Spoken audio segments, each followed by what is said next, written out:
Hey there VC, Michael Gallagher here, the Media Preacher, with another video.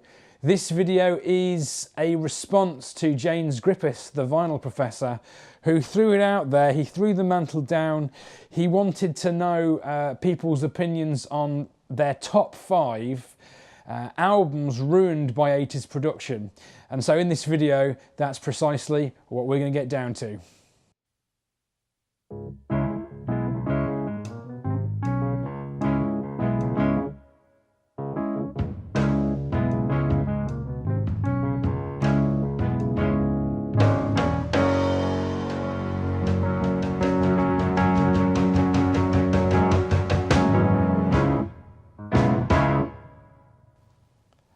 Okay guys, well that's the opening credits over. Thanks very much for subscribing, to all of those new subscribers that have. If you enjoy the video, please click the subscribe button, please hit the like button, and please leave me some comments that I can respond to in the comments section, telling me about your views on these albums that I'm about to go through, and perhaps your least favourite albums as a result of 80s production. There's been quite a lot of debate on some of the videos that I've seen in response to this thread.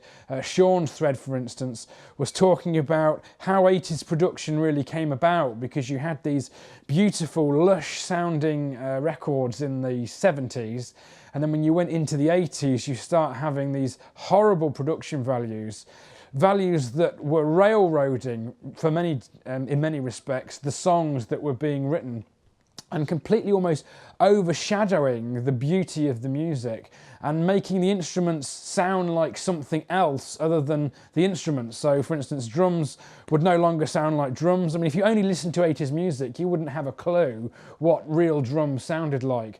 Piano sounding sort of thin and almost nasally in many respects. Just horrible, horrible, horrible production values. Sean had said in his video that he was thinking perhaps it had something to do with the way music was being consumed in the 80s, in that a lot of people were using Walkmans. I'm not sure I really subscribe to that, because a lot of people today listen to music in terrible, terrible listening environments. You know, they have these little cheap speakers that aren't stereo, it's just one sort of mono speaker that they sort of put out in the middle of their room, and they send it music via Bluetooth from their phone. And so, you know, in some respects, that's an even worse listening environment that a lot of people use today than was being used with Walkmans and the like in the 80s. And of course, in the 80s, people had beautiful stereo systems that they'd been using in the 70s. Another suggestion was that the technology just wasn't there. I think it was there. I mean, if you listen to albums, the first digital albums that I am aware of, that I listened to, something like Stevie Wonder's Hotter Than July sounds really good. Donald Fagen, The Nightfly, was a reference for a lot of people selling audio equipment in the 80s. I think that the CD press of that sounds absolutely horrible. It's never been properly remastered, and the CD I have sounds really thin and awful. But the record of The Nightfly sounds absolutely brilliant. And I didn't really get that album until I listened to it on vinyl. So I don't subscribe to that either. I think that the 80s was a time of great excess. Everything was about being bigger and better and more larger than life. And I think that's really where the production values come from. I think that in the 80s, the audio engineers had the tools to really manipulate sound, and they used and abused in many respects those tools, because they went beyond just manipulating the sound and actually started to really bastardize the sound. I mean, take a snare drum for instance. A classic 80s snare drum has a gated reverb on it as a general rule. That means that when the drum is hit, the sound goes on almost into infinity. It's this huge boom. You don't want to hear that. You want a snare drum to resonate in the way a snare drum resonates in real life and in a real room. And that's one of the things I love about jazz music so much, because the instruments really recorded faithfully. But the 80s was not about having the instruments recorded faithfully. The 80s was all about having the instruments sound as garish and as horrible as possible. Right, so anyway, moving on to my 5 least favourite albums after that little rant. These are in no particular order, but these are albums that I've looked at that I think actually the songwriting and the musicianship in these albums is really, really good. But the albums are almost unlistenable to as a result of the production value. Now, the first album is from one of my favourite artists, someone who is very closely associated with the 80s because he had such huge hits in the 80s. But really, I love his catalogue from the 70s, and I actually reviewed The Stranger as my first review on the channel. And I love the sound of that album. It sounds absolutely great. But as Billy Joel, who I'm going to mention now, went into the 80s, his production technique with Phil Ramone, and then with Mick Jones, I think, of Foreigner on the Stormfront album, really takes a terrible nosedive. And while the songs are really catchy and are still, in many respects, really great songs, the production on those 80s albums is not great, is not the best. So my first pick is The Bridge from Billy Joel. Running on Ice is a classic example of a horrible 80s sound. If you've ever seen the movie Ruthless People, there's a song in that movie from this album called Modern Woman, which just personifies the 80s. And when I watched the film recently, just the production value of that song is awful, as catchy and as tuneful as the song is. You also got tracks like Baby Grand with Ray Charles on this album, which is a beautifully crafted song. Check it out on YouTube if anybody gets a chance. If you're a piano player, Baby Grand's one to check out. It's a love song to the piano, essentially, and it's Billy and Ray playing and riffing off each other. But you can't help but think that that 80s sound is present throughout this whole album. And again, kind of an 80s look for Billy on the back of the album. But definitely not one of my favourites. This is probably my least favourite Billy Joel album. I could have put either this or the 1989 album Stormfront into this list, but I think The Bridge is the album that is the worst offender, even though that was the album that was also produced by Phil Ramone, sadly. But not one of my favourite Billy albums. Some great songs on it, but just horrendous production value. The next album is another artist who had massive, massive hits in the 80s. Another one of my absolutely favourite artists, and his albums from the 70s are second to none. They stand the test of time without any shadow of doubt. But his 80s output is patchy at best. He has massive, massive hits in the 80s, with songs like I'm Still Standing. I guess that's why they call it the blues. But the albums that he put out mostly sounded horrible, and as I say, are massively inconsistent, because whilst an album might have a great track on it, for instance, Jump Up from 1982 has Blue Eyes on it, which is an absolute classic. It also has some absolutely awful tracks, like I think it's a track called I, Robot on that, just awful. But this album that I'm going to pick up here is an album that Elton wrote when he got clean, and it's called Reg Strikes Back, Elton's real name, of course, being Reg. And he's saying that he's striking back. At the time, he was selling off all of his stupid costumes that he'd been wearing and ruining his music with throughout the years. And so the album cover actually is a cover of all the costumes that were going for auction. And Elton really came back strong with his songwriting on this album. I think he was really starting to realise that he had problems with drink and drugs, and he was trying to sort those problems out. And this is, I think, is probably his best album from the 80s, next to Sleeping with the Past.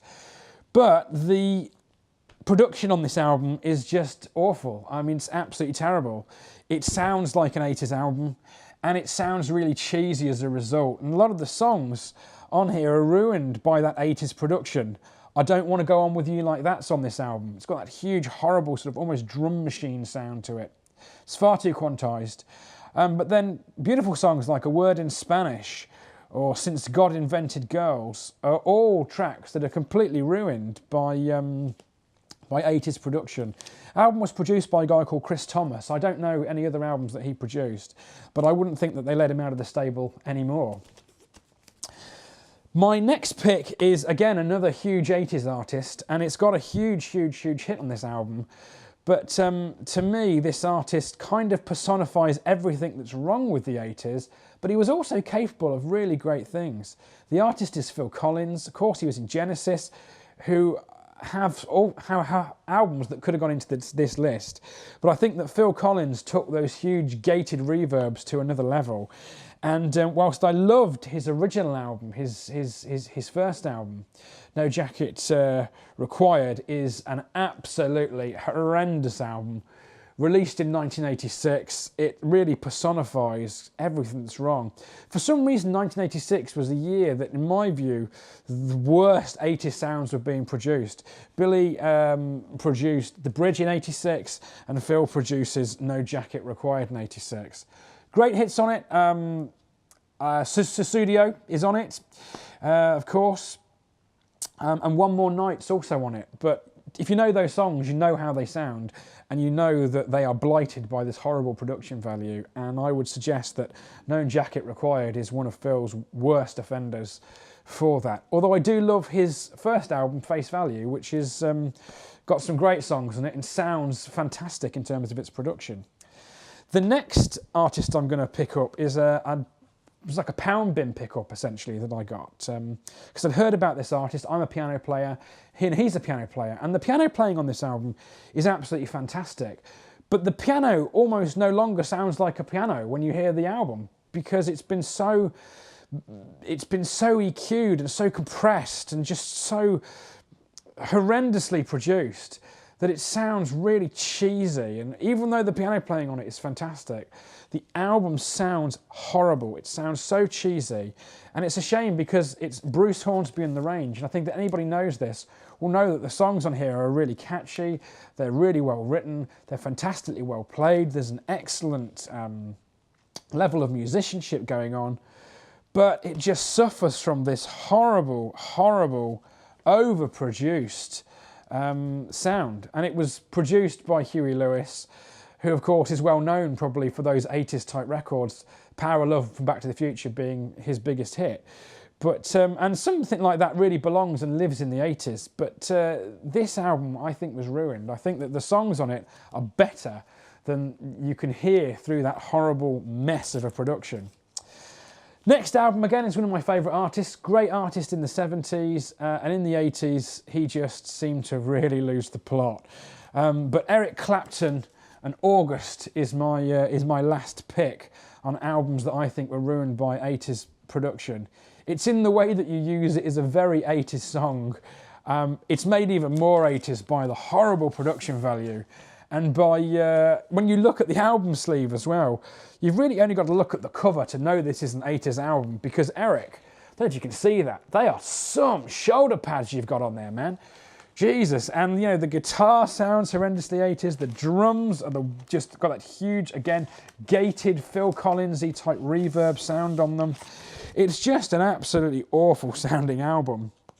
And I don't really know where Eric thought he was going with this album, or sort of what he wanted from the sound.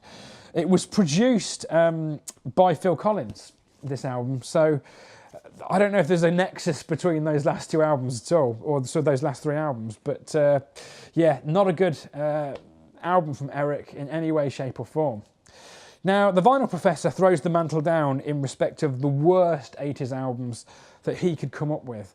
And I thought, well, let's respond to that by giving an example of 5 that I think are terrible, but then by also, conversely, giving you my 5 probably favourite 80s albums. Because the 80s production, on a whole, sounds terrible, but there are certain songs and certain albums that it just fits. And so I'm going to throw the mantle back, and I'm going to say to James, give me your top 5 80s albums, your favourite 80s albums that were produced in that era.